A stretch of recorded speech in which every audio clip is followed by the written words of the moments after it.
super excited for this next video. I'm gonna switch the camera around so you can see. It is looking very, very beautiful right now.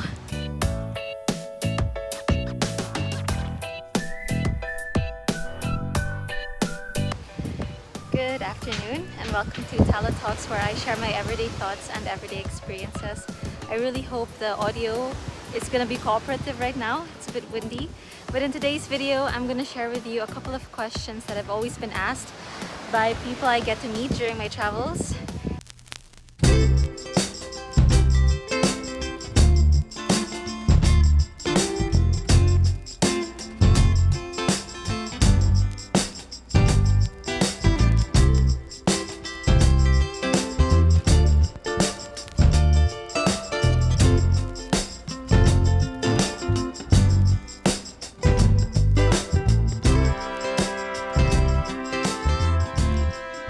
Just a little brief background.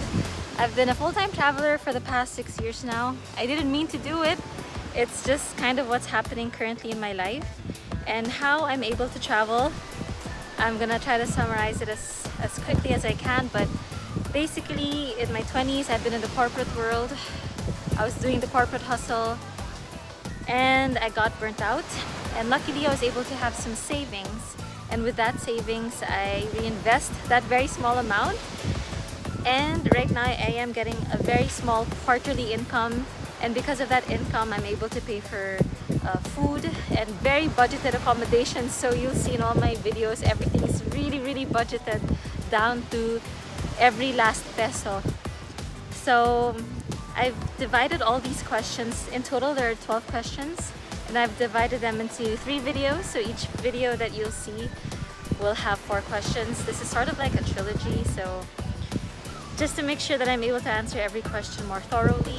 And yeah, without further ado, let's begin this video, because after this we've got yoga and we don't want to be late for that.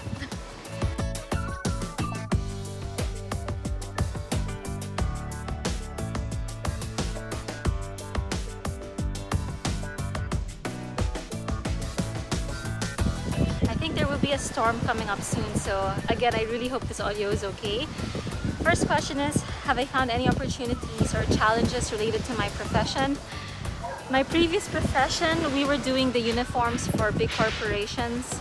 So we were doing the embroidery, we were doing like the blazers and pants and things like that. And to answer that question, no. I've been really hoping to find a career that I can make out of this whole travel experience, and so far I haven't found that.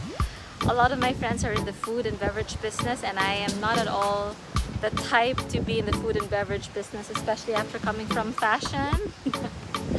And it sounds lame, I know, fashion, but yeah, it's just not really paved the way. So of course I'm sending it out to the universe. I would like to have more of a stable financial income and not just have to rely on this tiny little investment that I have from my very tiny little savings. But you know, at the same time, after having all of these experiences, it has taught me a lot. Number one, how to save better, how to travel wiser, how to not have waste, because every move I make consumes gas and money. So especially when it comes to accommodations, I prefer to stay in one place for 1 month, because I noticed that it's definitely cheaper to stay in one place. I hope I'm not so dark. Okay, maybe this might be better. I feel like this is a more interesting view. I did try to turn the camera around. There's really not much going on, but long story short, I don't have a career. Like, if there's anything related to my profession, none at the moment. And I do feel, because I've left the business world to do something that's completely the opposite. Like, why not? If you're gonna do a complete radical sabbatical, and if you have that specific calling to be less materialistic and more in tune with nature. Very beautiful tree above us. Yeah, it's I do feel that maybe in due time I will find something a bit more stable. I don't mind having a family, I don't mind settling. It just hasn't happened.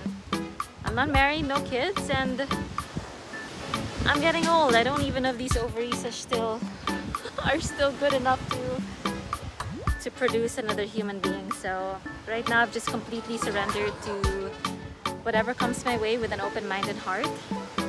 And again, I hope this video is giving you a lot of good love or good vibes and lots of love. But I'm just sharing with you basically with what's going on in my personal life. And let's move on to the next question.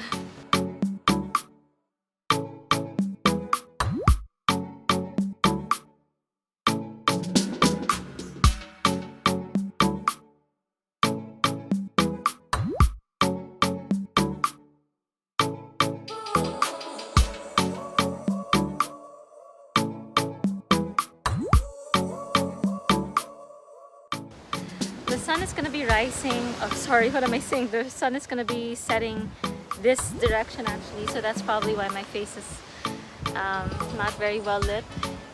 But yeah, it's just such a beautiful time to be out right now. I hope you can feel all the magic, and I hope you can enjoy the sound of the ocean as well. We are going to be doing yoga after this, so I hope you'll join me. You'll get to see a little bit of what my life is like. I do yoga almost every day. I would say 95% of this trip. It's to make sure that I keep my body healthy and my mind healthy as well as my emotions. But the next question is, and just to be sure that I get the question right, what aspects of island life do you find most fulfilling? Wow, it's very difficult to answer this question because the whole experience itself is very fulfilling.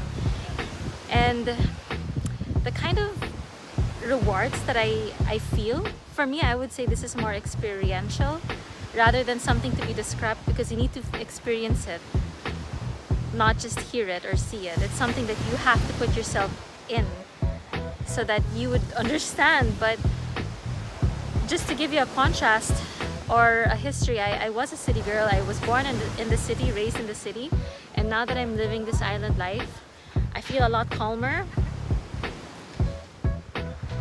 I feel more in tune and more connected.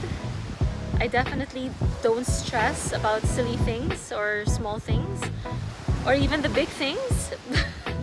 My life is much simpler in a way that, you know, if there's a lot of options and choices with what to order or eat in the city, here I just go for whole foods like bananas, hard-boiled eggs, freshly baked bread. You know, my life's very, very simple. Even my diet has been simplified as well. Even my sleeping hours, I don't have problems with going to sleep or even waking up early. It's been such a breeze. And so back to the question again, yeah, most fulfilling, the whole experience is very fulfilling. And so that's why even if I'm earning not even 1/4 of what I used to, I would not trade this to be back in the city. I would not trade this for a city life. I would still continue this island life even if I am financially not there. But in other ways, I have so much wealth. I have the wealth of friends, I have the wealth of health, peace of mind. It's just a very, very, it's a good feeling in the heart. And if it feels right, then it's probably right.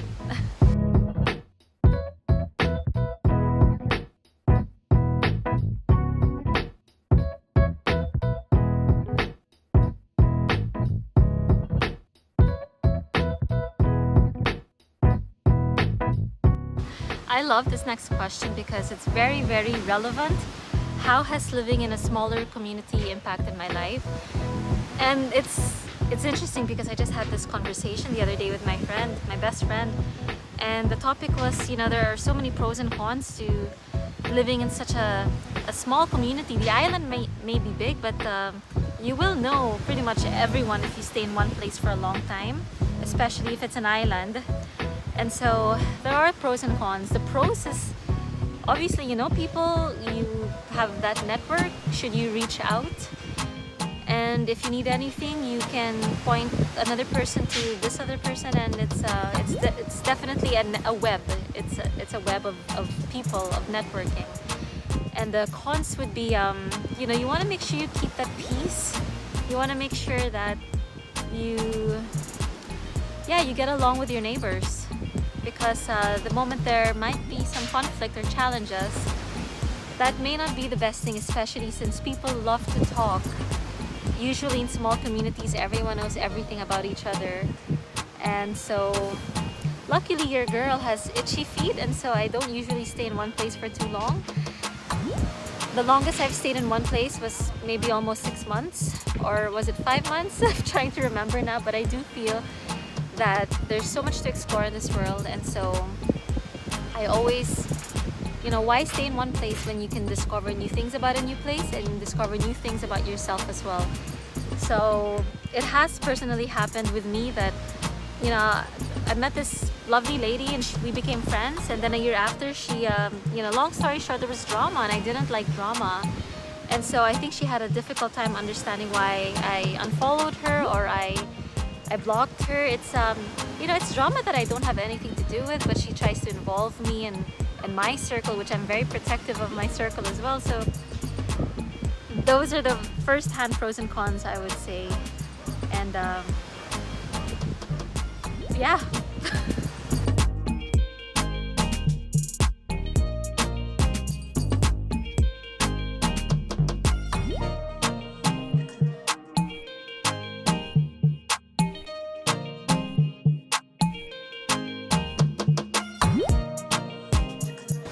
I really love this next one. And the question is, how has my daily routine changed since moving to the island?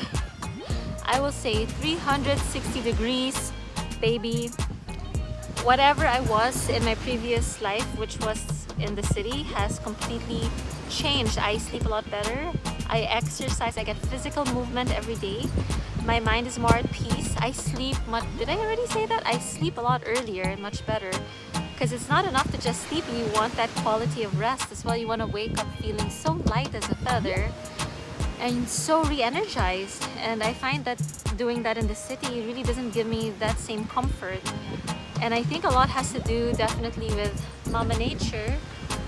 And I did say this in my other video, where humans have this innate connection with nature. It's that biophilia. In the end, we will be dust in the wind.